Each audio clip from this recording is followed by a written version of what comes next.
Fáilte Rashka, How to Gael. This is a podcast brought to you by Fáilte Ireland. Louise, Thot and Sarah, well and truly ling ag a buinte seo, and I'm dying to get away g'di áit éigin in éireann. Darren, I'm right there with you. I actually keep coming back to that feeling of, taking a short break and just tugging sus. Oh my God, I know much in go bhfuil tú sair, the shoulders drop, you take in that big deep breath and you just think, Carcalor, I'm a sairnish. Shinna Rod, do you know what it is for me? It's like the moment you arrive wherever you're going, you drop the bags, you take that initial little wander around and you're like, oh, it's on Fuishif Shin. I've landed. I'm on a sus.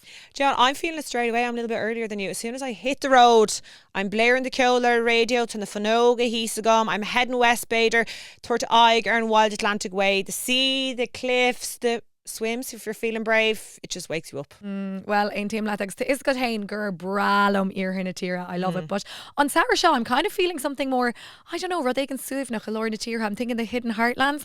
Nice little spa break, waking up, cushow and agdolig or coffee, agus Rodé can quiche the dheas mar sin. Well, that's the thing, isn't it? In Ireland, you get to choose your own pace. One day you can go full adventure, the next day you can slow it all down. Níl an deferert. Exactly, dear. In Chonartha, there's no delays in the airport. There's no long travel days. Tá sé deas and blee. You just go and you can enjoy your break from the very start. Yeah, those moments really stick with you afterwards. You feel really recharged, a little bit lighter, like you're reconnected with yourself again. The cup is full. Sin Emrod is tachtaí.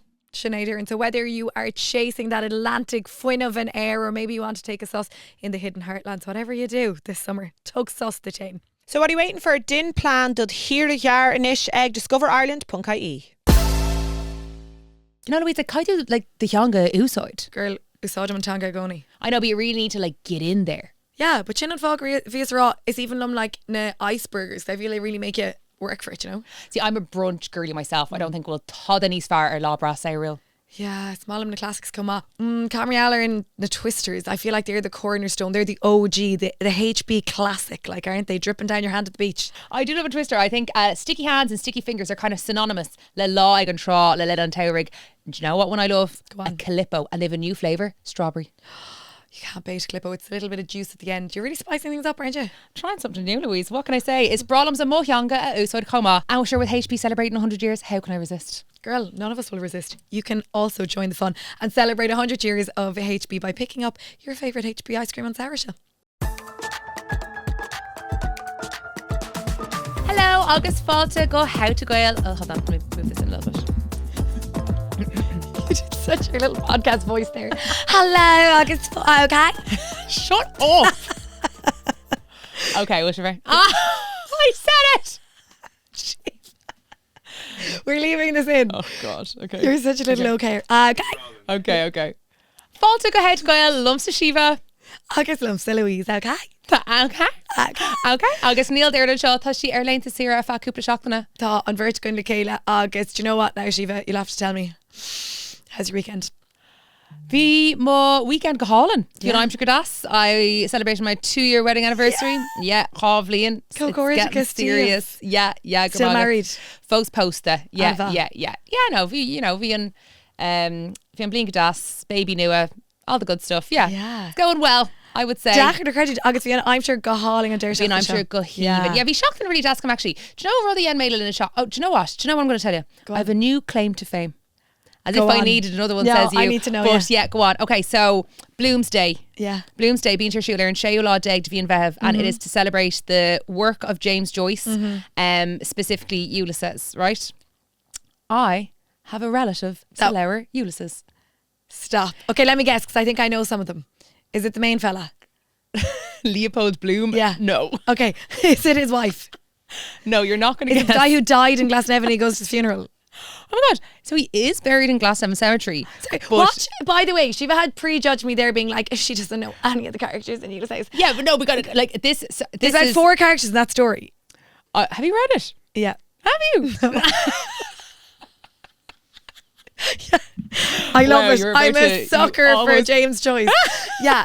Well, like, I think Gael on scale, I think I have the headlines of it. I don't. It's why Bloomsday is famous, isn't it? It's all about the day that this man had. The whole story is written about the day he spent in Dublin. Okay, yeah. And I think he goes to a funeral. His wife is around, and there's like only 4 characters. Jesus, if this is all wrong, it's very embarrassing, isn't it? Okay, how to Leopold Bloom? No, I'll tell you what. So, I think it's like my chin, chan, ahar. He could be one over the dot. Abraham Lyon is Salam though, and he was a councillor in the book, and then he became an alderman in real life, which basically is like someone in Dublin City Council, and Leopold Bloom bumps into him at the bottom of the steps of City Hall, of Dublin City Hall. So yeah, so tá sé luúta sa leir sin. So Air Bloomsday cuaig mé lem ahar le Corr hort air on Uig in Glasnevin Cemetery. Gaeilge. Yeah, and she's so cultured. I know, Yeah. but I really feel like I've gone up in the world now because Oh yeah, I've got a relative in Ulysses. yeah. You're like aristocratic by Ulysses is Yes, whatever. Gay. Aristocratic by blood now. By blood, Yes. ooh la la, and very So Chonartha may actually picked her the Yad. Rev Shiv, did you go in then to visit the James Joyce statue and you put him sitting beside him? No, that's Seamus Heaney. No, Who's that's that? Paddy Kavanagh. Paddy Kavanagh gum leishkele. Seamus My Heaney's still alive. dad would no. Sorry, Paddy. Oh, Patrick Kavanagh. Mar Sorry. it's us in a scheme Muiceanach. Patrick Kavanagh, and it's Gum us in a leishkele. scheme them ahar. Yeah. Yes. sorry, because that Delav is only Sheas and Voher. Yeah, it's on the canal. It's on. Yeah, Morrison. So actually, Sha. I was looking at it. They've really done that up nicely, haven't they? Beautiful It's along that Gaeilge. canal there. Yeah, tá. it's gorgeous. Yeah. Coomer actually go alone in the Canal Bank Cafe in Queen Lash Oh, Notch, good Coomer ass. Notchin. Yeah. Yeah, be law really that's Oh, good. Gaeilge. Anyway, yeah, Paddy Kavanagh. Yeah, all the greats. All the great. All the literature greats. You were high rolling with them all. So Lynn and Tseachtain. Yeah, Anna me, va. James Joyce, me da, and Paddy Kavanagh. Paddy Kavanagh, the dream blunt rotation. Could it be the year shot today? Well, listen, I was rolling with a few high rollers myself because he's a Galorna ag Vanish Machorja, Dar August Jess, August V on time ago. It was just Gaeilge V, I'm sure unreal. Anna Der Shachtana, the Vanish. I know I'm you still, didn't get like, on a Korean shin, No, but like I'm still Chavli and Sheas and Lena, and I still haven't forgiven doing all for the I'm sure. Like when you get married on the summer solstice, you should have good weather. But anyway, Yeah, I will get yeah. over it in years to come. I know, no, Vian, I'm sure good das now, Vian Thalo. And do you know what? It's just good crack. We stayed in Killarney, and on Saturday night, the Hiri Gimmert Iguna Ordvacha, right, in Killarney town. And I couldn't get over the amount of Armagh fans who travelled from Armagh Yes, to Killarney. They're yes, incredible to yeah. support. Muintir Ordvacha, yeah. Dorma Vima Wams Miad a Talkshow Limnock and Yad and North Carolina. He's like the amount of Armagh cars on the road. A Talkshow Killarney. Like, that's commitment. Yeah, it's such commitment, and it's great to see it now. They got absolutely hammered, Hammered, so I'm sure that walloped. was tough to take. Yeah. But the crack around Killarney, do you know, we were like, because you know me and Declan, we love the crack, and we're out like we're having fun. What? We You were like, too? we were so No. tempted to like stay in the town. We were like, no, we need to go today too. Yeah, you know, yeah, so yeah. actually, but we on a law agus he agus cúpla law agus cúpla going. But yeah, do you know the way you come back and your cup is full from just having a fun Yes. weekend? Okay. Just Malam Gomor on Mhongáin. Agus Kay Gael she co hungover and exhausted. Do you know it's Fugamore? She doesn't look it though, does she, guys? Yeah. Do I not? Do you know what I think that is? Shiva, I'm taking these new supplements I've been taking them 2 months now, and I think Will McCracken on a Honestly, Glan. I think they're working. Do you? I do. Yeah. Sisterly. Shout out anyway. Oh yeah. Yeah. So Togamer Gach Modern, it's like a little sachet.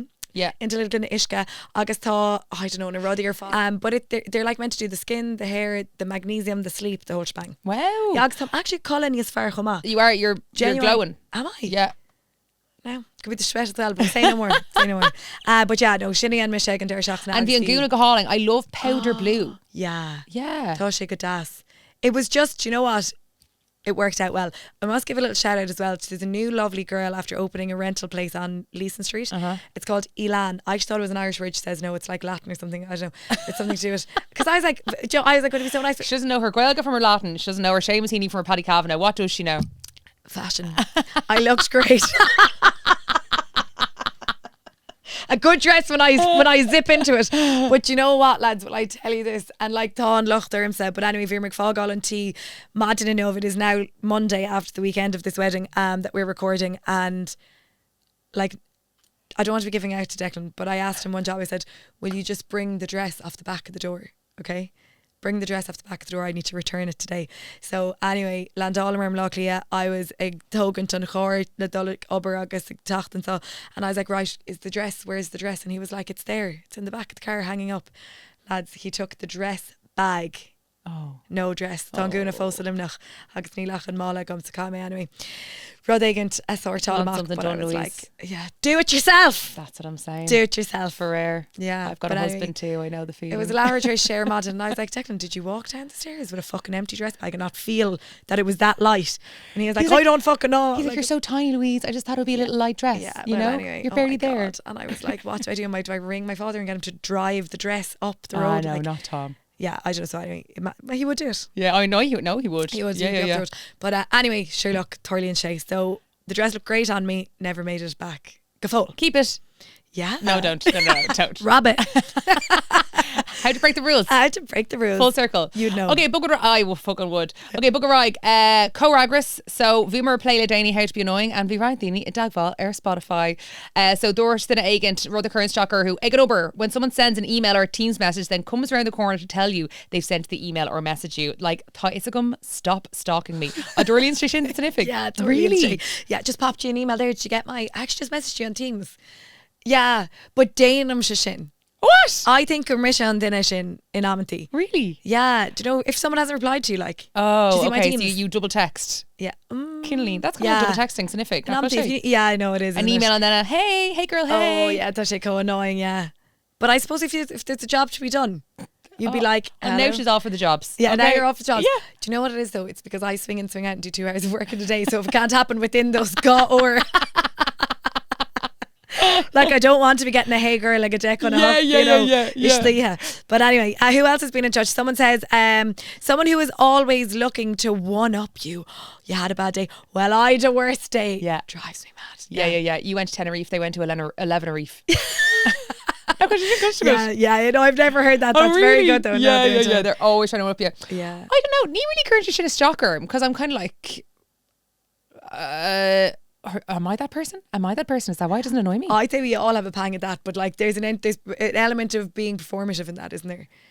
Do you know, like Mátáis Gaeilge den agent, then you're like, well, I'm going to tell a better one and just, you know, like I think we probably all. Yeah, so we don't find that annoying because we do that. Because we do that. But no, it's mirroring, isn't it? Don't they say that when someone is telling a story about a situation and then you give back your I similar can't help story. all my stories are better than yours. That's on you for being boring. Tell it better next time, Sheila. And then to the Ella third sheet, you nailed it with the sniffing. I did. I work with a guy who's apparently trying to inhale his keyboard and it brings out the irrational rage in me. Now, actually, Shinra, that occurrence is shocker. I'm not the click, click, clack of a keyboard. Yeah. You know, I need to get on my sound cancelling headphones. Yeah. I'm just afraid I'm gone about a gate like click, click, clack, clack, clack. Yeah. And then if he's sniffing as well, bust the brewsker. Get rid. Bust Yeah, the brewsker. I know. Yeah. Office, what's the word? Like the way you etiquette, yeah, is a whole other podcast, isn't it? Absolutely. Yeah. Bayern, Sinnaflay, Sheas and Lena, but Gurmagavas, Shinnakur, Stock, they are very annoying. Yeah, and we're the experts. Well, so clearly we are. But Fána Dangval in, and do make sure that you're following us on Instagram and on TikTok at AthGhaelú. And Mata Ain Turum a Gutler Reintlin, we'd only love it. You can send anything long form to AthGhaelú@gmail.com. And always leave the comments on Spotify. They're my favourite. Okay, Tom would play Reverting spatial and talking shaw thought I go in and sure the thought kind of hey tá she feck on your man how she had the coop about the Lejani, so we were like let's yomid is shock let's shut a flay yart so show her Glenn go Tama agus na shockna. Well, an fáilte chu rih ina seachtainna, bainisteoir abhcóideachta ó dheas le Conradh na Gaeilge, Círiach Broúil agus Corr dar gcuid chuirgí fáilte ulmhór rih John Prendergast. Hello John. Hello, Croissant Shiv. Tom Woodna on aháin níos fear fósnis go tosa linn.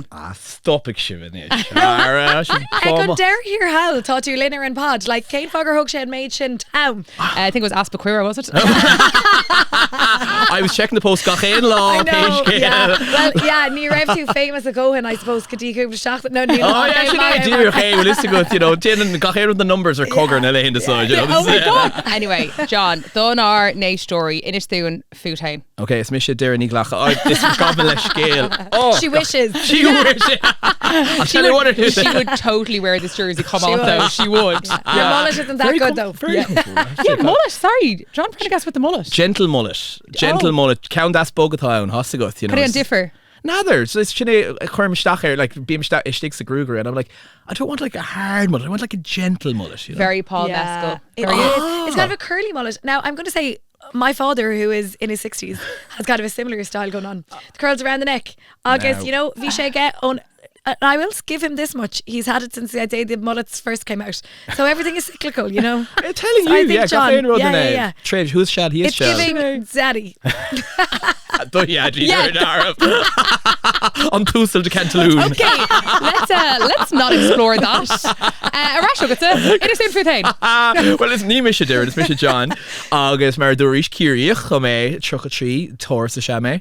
Strada bheith siúlar and joy agus a lehéid. Tráda banlí anna áit. Agus ham so who is from Leacht le gábhlíon agus na minis go ber le chun na Gaeilge mar bainisteoir abhcóideachta mar sin bí me play le crcun cín na Gaeilge ach sais go pulla tú agus kids lehu agus ruddy marsin. So I do a bit of work with like legislation and politicians and that kind of thing. Could have to go on Gael and size Aaron Moher cart and trying to make sure that anything that can be done for Irish in like representation or a political way can be done in the 26 counties. So that's what I'm doing at the moment. But yeah, I don't know. I think I'm good crack. Nather, it shouldn't rud Ella. I can vouch for John. I've known him. Vi mis agus John in Oscar and Chéile in UCC. Vi mis a wrong cnag Gaeilge in UCC, and you're always great crack, John. Do you know what I always remember about you? John was like on sort Dinnishin that would know everybody, talk to everyone, and you'd love to see him coming for a chat. Yeah. He was actually V2 a Muiceanach or June. I have to. I say eolais is stocha tseachtain. Like oh no, here comes that. John, everyone in our year knew you. Which see, ni raibh missionary of Portugal named and like ni raibh mission Sachuloch three of ni raibh an Ain society, you know, Ain Reds and Skull. I think I was just there vibing. I know, yeah, we were just there for the vibes. Yeah. But I would say, John, Aaron Lavella, you were probably like the Uchtaran of the Coolacht or something. Rockthera. On Rev. All right, Fies is hard of later. Classic, yeah. Mission to the son of Shasta Tave Mother Laura like, Louise, please, any chance you'd like to come to, I don't know, a Father's Head dress up night? I was not rooted to the new bar like for Louise, let the whole target takes play. Like, please. It's bra to take, it's bra effect play, Ruddy. And on Rev, Gael goes to Vala. Ní raibh, well, bhí Gaeilge máthar a bháthir mar sin os na glánta siar an dagan do a bháthir críanna máthir Jenny ma bham agus an son nuair tógach ma bham tógach le béirla iad in aice le trálí mar sin bhí Gael an áirthe cho agus bhí sin spéisiúil domsa mar an tanga bhí ag ma bháthir domsa nuair bhí níos óige bhí annach chuid ascaníocha like loads of swear words but nothing nice to say Oscaelan like so I have this litany of really interesting swear words from like the 1920s. Unreal. Outside of Dingle. So niche. So niche. I have a little list of them. Agus ruddy of yuch ará ke like linn or vimer ni soiga like dradera. Yeah. You're like, I've never heard the word dradera before. no, me shock here. Cut a spree lesh. It's a prominent front-toothed young boy who's constantly prattling apparently. So she'd be like, oh, go away, you little dradera. Oh, I love. And I have to look it up in Tanglan then there is ní shinna like DRADAIRE and you're like, oh yeah, shinna dradera fastúch. Have you heard that one? No. It's kind of like a tall, ungainly boy of employable age. Fastú. Fastúch, no. yeah. Coming from like Fusta, Yeah. like Fusta. Oh my God, Tuilleadh cúpla cínella. Oh, Cadilla Eachter, just like, oh, your little Eachter, apparently it's like the runt of the litter. Like, Oh, okay, yeah. Eachter. Uachtar agus Oh, Eachter, yeah. yeah. Uachtar Eachter, sinné, yeah. So an mochis lú dus na mochig. On Eachter. Go you little Eachter. Agus sinna glé the water earth. Oh, Golney. Oh, Ruddy Martian. Like. That's where the complex came from. But not quite a spatial like gur be Gaeilge on kind of default of a eki nervy she crusta. You know the right thing like nerta she'd crusta umpi and she'd air and tonga dukasuk no count of her timpler hogus he dog shin obviously on again shisha, you know. Sinead, you're like Farag equals Gaeilge D. Farag equals on Rudis Nodor is like tuairtamach. Shaz, yeah. Bhí sin annach or ach an son sais nuair bhí mar timpeall an am céanna grám ar príoch nó sigus rudí mar sin. Bhís ra actually tá Gaeilge go mam. Ha Gaeilge go dad on scoil agus tá sé anna bha. So I said, oh, an féidir an Gaeilge náirta go baile. They're like, okay. Brilliant. So Tommy Trace is ahrúíad a bhanis Tommy types quaig me héana agus mam agus dad ach go háir a pay scale. Yeah. Agus sin go das a few in group chat tá going Yeah. WhatsApp just like Tuilleadh. Yeah. Not at all. But the shin tábhachtach, I think it's important for people once you realise Gaeilge ag daoine eile gomul on co-roshin agatlo, you actually do make the effort to say, hey, the Gaeilge agat a cadcoig an nachwillamid all Irish níos minicky. Yeah. And just like ag denov, like immerse kinda quincy is okay gur god that he had of Okay, it. yeah, You know, yeah. Briar and did but let's book a ride to an oberthir síle go John mar tú mar dormer ag ober le Conradh Gaeilge agus tá sibh díorcéis fheachtas nua a Sháile. This is my way of catching up sulla haimrá sure over. So inistún faoi fheachtas I have the seo. spark notes so here for Shiva now. Yeah. It's like The a re-hand grind. over. Yeah. So inistún faoi AthGhaelú. Cinnte is fheachtas an himplí a very new simple campaign agus tá sé bunathe logainm. So placenames on Sohan Aaron, agus sais expraga úsáid ceart na logainm Gaeilge. Mar sin, we're trying to encourage people, instead of using the English anglicised, possibly gibberish names for place names in Ireland, that we're trying to get people to use the Irish language names in their daily conversations, agus iad a chur litreacha chuige chéile, ein rud mar sin. So it's very simple really. Tá gealtanas logainm líne an sividir lín le cnag.ie agus ha mí de géirí líne sinú suas agus be mé sásta logainm AthGhaelú na úsáid as sohamach. So like I say, you can have loads of Irish or actually no Irish and you can be part of this campaign. It's just things as simple as, instead of saying I'm going to County Clare, I'm going down to Clore tomorrow, or did you see that massive shop in Monaghan town or whatever? Yeah. It's like, did you see that massive shop in Muiceanach or whatever? So it's a kind of a conscious choice, and we're just trying to get people to explore that option, because it's a way to consider, I suppose, decolonizing really your speech and your mind frames, because tá irid star, irid eolais agus irid áileachta. It's no logainm Gaeilge agus tá sé sin sais Celte aran ó am Gaeilge. It's a shame that the English language place names aren't as, filled with history, filled with heritage, filled with language. So with this campaign, we're hoping that that'll be open for people, I think, and that people's language contact will increase in that regard, because a lot of people will say, I'd love to have more connection with the Irish language. So this is a really simple way for people to get involved. Well, few had like na cúntathe, that could be well accessible. I've noticed that, do you know the jerseys that county players are wearing now, tá ainm an cúntaí scríofa an Island Aaron jersey, and I'm like, actually, obviously that should be the case, just across the back that it's limnach, churkick, whatever, and I'm like, it's a mal a tusnu, because everyone I think has the county, you're going to know the name of the county you're from, Gaeilge. It's keen to, yeah. Whatever your standard of Irish, so like you can start with that, John. It's Madam Shingamore. Yeah. Shouldn't Mare Durish, like that's definitely came of her hain, but like so much could be done in that regard. Like it's so simple, Yeah. An féileann leirt faoi logainm sna Gaeltachtaí, mar is eisceochtaí iad na logainm sin. Cinnte tá na logainm ar fad as Gael ní léon legan ceart béarla ann dómh, well is go Tuilleadh. So there's no English official version of the Irish language place names, or the place names generally in Gaeltacht areas, and that comes from the 2003 Official Languages Act, AthGhaelú ifigúla. Mar sin má han tú riamh sna Corr Tamont féin dua nu machíonn tú na logainm ar fad, tá siad ar fad as Gaeilge a bháin. All of the place names really around the Gaeltacht areas and the road signs are all entirely in English, or Gavanish Gael. God forbid! God forbid! In Gaeilge, yeah. Sin mar bheochaigh a crummel agus inis. Freudian slip, John. So it's all right. Cromwellian slip. Cromwellian slip. Should I hardly in there being too sortis to say some barely how's it good?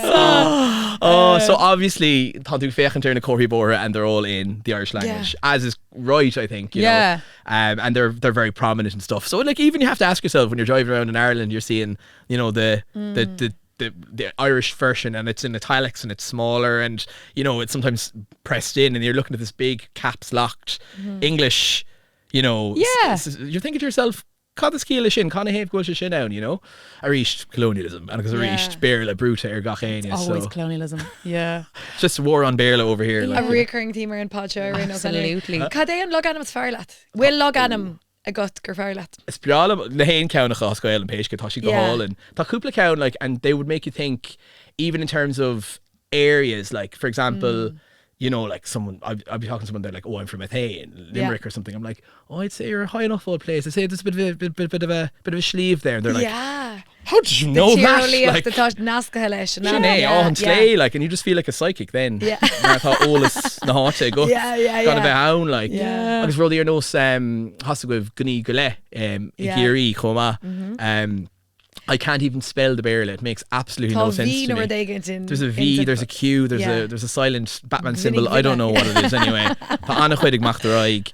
But gníomh is furlong, so achar áte agus gule is like to a half, so it's a furlong and a half of a place. Okay. But even like the pronunciation of it in Irish or in English, even like in both languages, actually you'll hear the local connote AthGhaelú. Yes. Because if I was to say gule to you, you'd probably say gule. Gaeilge. Yeah, with an ITHE at the end of it. But in Kerry Irish, it's like, blian gule. No, gní gule. So tugann sé ólas ríist ólas ceart áitiúildit. Yes. Rud atá go hálinn agus tá úlacha go ann. Is bralam logainm nach gúnta an chlór fáig and tá annach chuide go anias. Like Corr Chatlín agus rudí mar sin. Now, by Muinter and Clore delighted because they did get a bit of slander around Bodge the Danny, so you've redeemed us now. Lannert, John, this is doing God's work for us. Eyes. Yeah, well, it's Malam Sin Gomorrah. Is it, what do you say on Anam Generation? Corr Chatlín. Oh, yeah, Corr Chatlín. Yeah, is that Corr Clone? Na Corr Bóthar. I think, Osbearla, I think it's Newmarket on Fergus. Yeah. Yeah. Oh, sorry, it's Newmarket on Fergus. Yeah. That's just in geek, like, going forward. Yeah, Do you know what I mean? Like, Newmarket on Fergus. Yeah. Like, agus hyphens agus gachéir, like, take a break. Yeah. Have a day off. Like. Just as small. Yes. Okay, so Kermisha shout out amach on Instagram, okay? Eglurg na Hastruchan. Now, Astruchan. Because they're not, Laganach Béarla is massa de na logainm Gaeilge. And we got in some absolute bangers. Go on. So on Leacht, Gunday on Chlor. Oh, yeah. Leacht.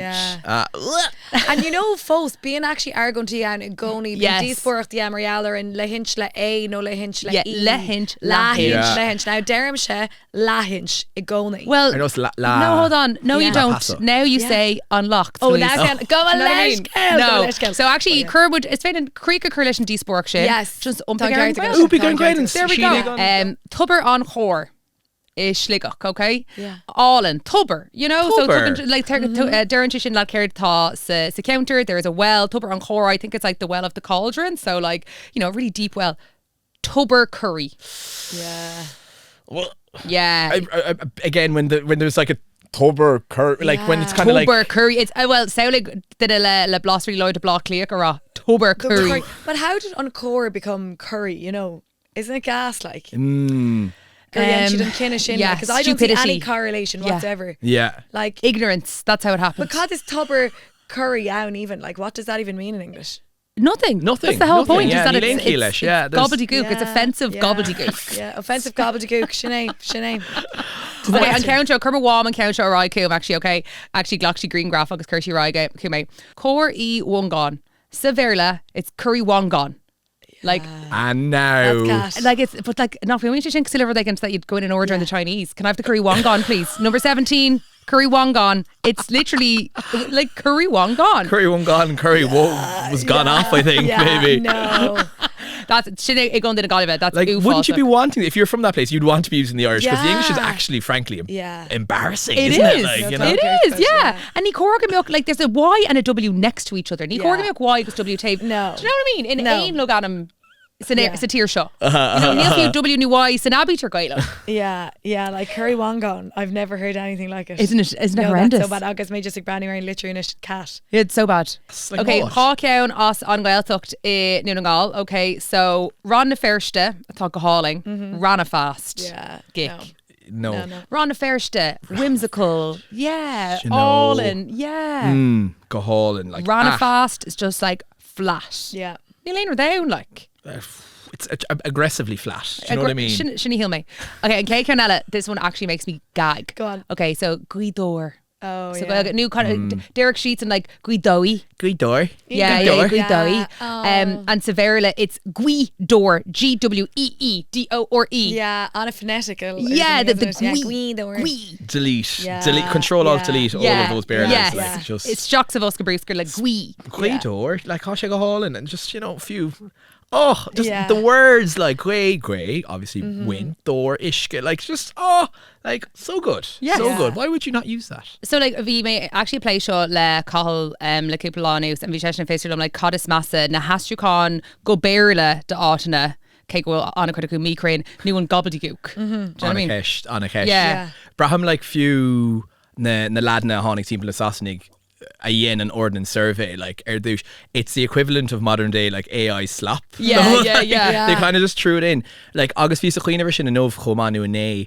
If it had been a more literal fochel or ochel translation, maybe it would at least some of the meaning would still be there kind of. But I think it's actually hoshi nís fear mar tá nócha cuaig fan géad na logainm nach in éan gan doubt ag teachtain Gaeilge. Yeah. Mar sin a ríis tugann sin cost níos láidir. That's definitely a stronger position to be in terms of like you know, in other countries that wasn't the case, so they don't have that reason to have that connection to the language within their place names as well. Just gets a little bit of curiosity in you. You're like, Cén Gael na háir sin inis agus sin a kind of spéir. Yen tusa an module sin ar bhí mar snáscail. Logainm nach Cé bhíh múna sin arís? Maireadh Leinsigh. Maireadh Leinsigh. Bhí sé go Bhí húnta. si fab, Yeah. Is cuiinm sin ní dóilm gur dhéana sé ach It's Queen of me. Ní NSA.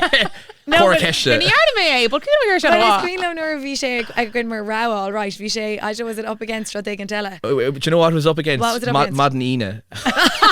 Well, Dana J. Kill. John. You knew me well. Okay, but cúpa don't ceann call me fácáil English. seo, guys. Ó Kill Quinnig tá Maigh Quinn, Gael Quinnig. So Verla, it's Mooncoin. Come off of that now. Yeah. No, go sin, cos like mooncoin.com. It's 'cause they- Girl, there's a famous song about Mhongáin. The Rose of Mhongáin is on the border of Kilkenny and... Aberéiron, go on, Aberbake. Fuck it now, when Kilkenny win, they sing it, don't they? And it's been a while. The Rose of Mhongáin, anyway. They sing about her, I'm pretty sure. And then on Ceann Deirnach, shot on Ceann Honnigus Jock is Cuichínta, okay? Yeah. Muiceanach idir gá háile. On yes. Sa Gaeilge. Yeah. I don't even feel níl is come conna sa seo rá spéirle. Muiceanach dur de hália. So on GH, it's a silent GH, is it? Do you know what? Fágabud leis an Gaeilge, eh? Muiceanach Yeah. idir gá háile. Címan gá háile. So it's a parish- Gá airige hasí go bra. In Kilcommon in County Galway. Sure. Oh. Near of Uachtarard in the barony of Moycullen. This can try Mucknasalia. Muiceanach idir gá háile. Yeah, Mucknasal, I'd say. No, it's Muck. Muiceanach dur dá háile. Fucking hour. Is there not? Do you know 3 hours what, later. So Aberlin, John will ain Olas got Marialler like Tíortha tá Jane of Shochama. Oh, Kinta, yeah. Yeah. Tá fheachtas sí mar seo ar bun sa Ratan Beag. Well. Like Wales are well ahead of us Yeah. in that regard. An Nuahélan, nu Éatóra, nu Paisley, Gadir tú é chuma. Like even things like, you know, some of the biggest tourist spots in the world have been, you know, I suppose AthGhaelú or, you know, kind of reclaimed essentially. Yeah. Yeah. So it's just a way for people to get back in touch with the roots of the place. Like for example, the place like formerly known as Ayers Rock and now is Uluru, you know, in southwestern Australia, and even the biggest mountain in Wales, Iwerddfa, it used to be called Snowdon. So that's gone. Tá sé sin sa bosca brúscairis. Well, You know. yeah. Agus tá daoine just ag ghlacha leis. Yeah. Agus tá cí leis. Agus ní hógann seach tamalín bhfuil is agat. Yeah. Seocha dahad blian agus bíon daoine sásta na leganach a carta úsáid. But it's great as well just like for tourism, for identity, for like local mortis áta we say, or like pride of place. Yeah. Because it is a USP. Like tá Gael na Gael agus tá ardiscint an tíorreacht, tá ardiscint Yeah. an danga. Like we have this innate way of knowing the place, the people, and the logainm give us all these stories, and they're like there's so much in them. Yeah. There's like mythology, there's the landscape, there's just, you know, even like buildings and stuff which would come later. So like things like bridges or churches, they're all like later settlements than stuff like Muiceanach idir gá háile will say, you know, or you know, Átna Uachtarard, for Well, example. vi should right go magat then, isn't it? Do you reckon you were saying, you know, the Fergan are going to come at a later stage?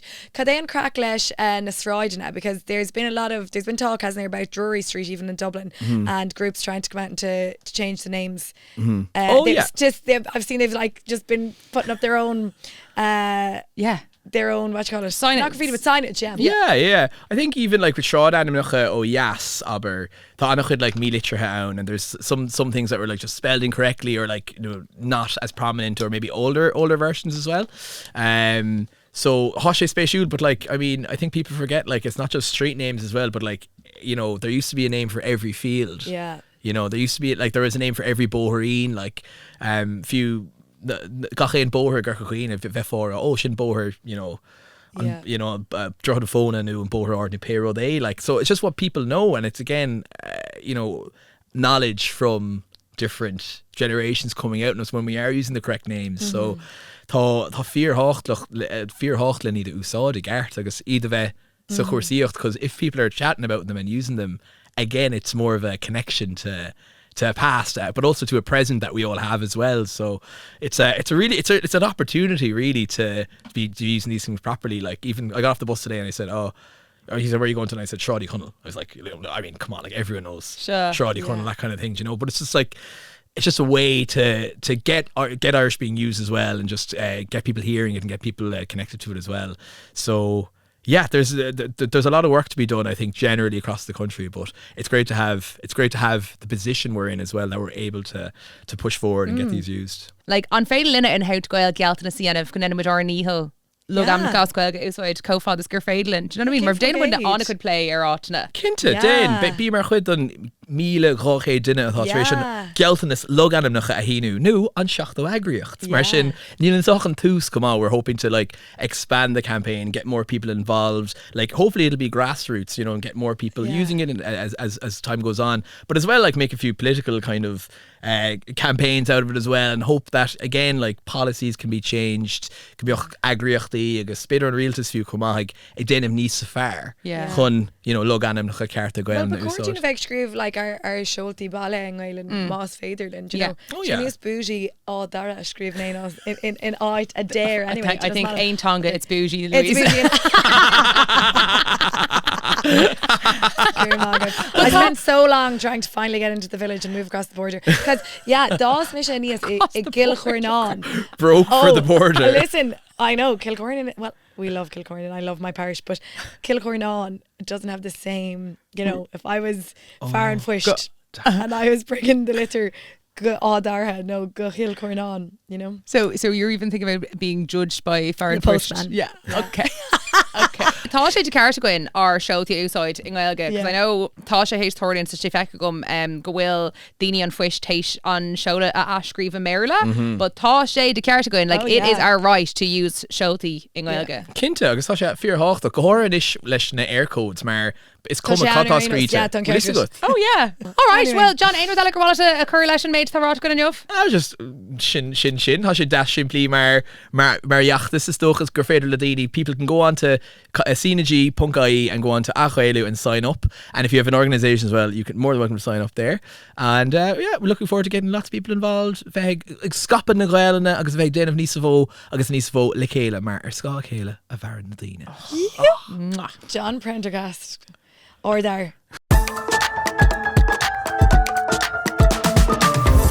Cad é mar fearr, like. Cad é mar fearr, I know. Tá sé just go híomh nach sé, like, current time younger ar má gacaile ó go léiríam leis. Agus nach bhfuil sé, like, sinna bhí is a gira ará, like, ag túsnep, when he's just this jolly, he's so jolly and nice. Jolly. Isn't he? Jolly John. Jolly John. Jolly John. Jolly John Prendergast. Jolly John Prendergast. He'd be the type of fella, Shiva, I can't tell you in UCC, right? If I imagine, like, an opening scene to a movie, right, of, like, someone cycling on their bike, smiling through the campus, like, singing a song, it's John.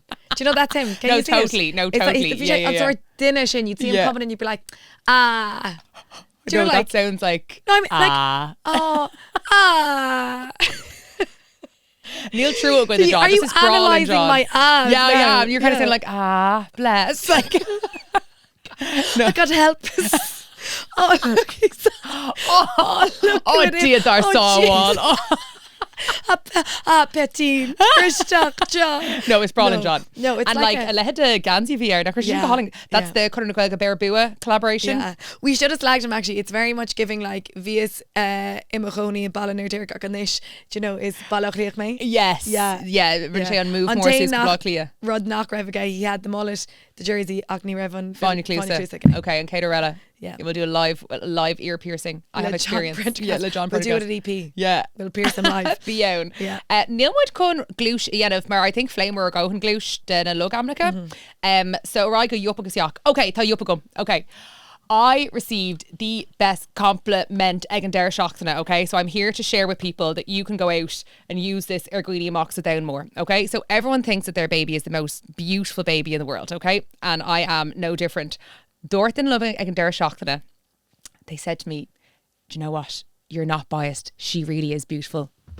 Oh, agus bhí I was like, call, job done. Snip, snip, baby. Tie my tubes. We're done. We've done the job. She's beautiful. Yeah. And look, I know everyone thinks their baby's the most beautiful, but that is the nicest thing. You could, like a stranger, if you see a stranger with a baby, I don't care what that baby looks like. You go up to them and say, do you know what? You're not biased. That is a beautiful baby. Oh, yeah. Would that work on you, Ivan? It would work. Yeah. Ivan has a baby too. Yeah, no, it's I honestly could have like flown to the stars. Do you think it's because we don't blatantly compliment one another that much? Like, I wouldn't come up to you and be like, you are the most beautiful person I've ever seen. No, and sorry, it's and true also, what they say. Obviously I hope that my daughter is like smart and kind and all that stuff, but and while healthy. they're and healthy and happy and all that stuff, but while they're a baby, like all your, like, they're just gorgeous. So like someone telling you that is like, oh, I did it. Yeah, nailed it. Oh, agus cé dúirte. Strawn chair. That's what I'm saying. It was a strawn chair. Oh. So I'm like the fact that a strawn chair went out of their way to come up and say that to me, I'm like, you're sound. You're good skin. Yeah. There's a good little tipping to take with you. Well, that's what I'm saying. Like, úsáide gach gorga fecinn sibh baby. Yeah. No matter what that baby looks like, because every parent thinks their baby's the most beautiful baby in the world. I don't even care if she didn't mean it. Oh, It well, hit me she in the right is. So place. she go hauling her pod. When's she making her pod debut? She's not, girl. Ever? No, she's got a big. Yeah, no, she's very private. Oh yeah. Her agent wouldn't agree to it. I just want her to come for a little snug. We need to bring her not onto the pod, but you into need the to studio just- so you we just can need to come visit I her. need to come to you. That's true. I do need to come visit her. Do you know what we had? Do you remember Fiona, the comedian that came on this pod? Fiona Frawley. Fiona Frawley. Yes, friend Fiona of the pod. Frawley, friend of the pod, was significant of Corr Vishian anyway. Lena Bobby Og tá like Bobby and Tana her. Agus tá siad cóis lena chéile Bobby agus the Oh, really? Yeah, the baby come on. I think he had them around the exact same Oh, time, and I God. was like, I don't know her well enough to ask for a hold, but I really want to hold Sean's the going baby. to Corr Mork. Yeah. So Sean's come out. I let him baby. So Sean's going to her. Tarshock. Yeah, beta good Like at studio. And like I was like, do I go up to Fiona? Sorry if you're watching this, Fiona, and ask, Can I like, squeeze? can I hold the baby? So I was like kind of circling the pram, where Yeah. the, and I was like holding the foot, and I was like, is she going to offer her, or do I ask? And I didn't get told him. Oh, I think didn't you're ask. afraid Kesh to Corr. Yeah. People might say no. Yeah. Just prepare yourself. Oh, But it's I very know. and Kesh to I know, Corr. and then I don't like. It's the cutest, isn't It it? is, yeah, no, it is, Oh my yeah. God! Well, if you're a Sakara Morach. Yeah, Bader. Let the Not hull. fucking Yeah, to squeeze him. Okay, I'm fragile. Okay, Yacht na Seachtaine a gomsa. My yacht is clashing. Things clashing. Loads of fun things are happening in Tarig, and it's amazing. Gael on Muiceanach and there's so many great gigs, but they're on the same days as the football and the hurling. They're on the same days as the wedding. They're on the same days as galore Ruddy Ella. I don't know when will solution a gomni doile me, but Chailesamach Olivia Dean, Aaron Sarin, August Risher and Downach, Marina of Anandol, August Tushek Thorlin Jerish and Tacht and Shaw, Kupla Ruddick Tacht, Egon Amkena. I know it's such a first world complaint, Louise, but how do you deal with a clash? What do you pick? You know? I thought when you were saying clashing, you were going to be like clashing patterns, like zebra print and leopard print. No, love a bit of clashing patterns. love a bit of clashing patterns. Although I did laugh via Seglev Insta hate Olivia Dean, and it was someone that we both know that said, if I never see a polka dot again, it'll be too I soon. know, August North and Eganella, they were like, it's Shul Treat, Carr Vlockly, Aaron Down. They're like, all I see, it's a sea of polka dots and Donegal jerseys. But shit, eh? Yeah. Do you know what I mean? So I'm like, what do you do like if there's an unreal match on? And an unreal gig. Yeah. Cad Thomas Jane of Gals. Fi dinna dang bhil leoming over in radio, and she was like, thanks be to God. Who was she going to see? Whoever got the Saturday draw on the football anyway, and she was like, thank God I can go to that on the Friday, and then have Lumineers on Sunday. Payrod. Yeah. But I suppose, look, nach Glynna Tá Tá. Well, Galora the Itorlian. But like, am I giving out about the split season? Maybe I am. I think we'll do. Okay, Beaky Dagfall, Mar Dormer, get in touch wherever you want. Email, Trachtaine, Spotify, the YouTube, come on, and be Trachtaine all again, Aguiv even, August Aguin, and Arish, Mida Wicks, the fault aren't as Takith or Tharbud Kraila, Mars Ganach. Dian Chakan Shogun. Slán.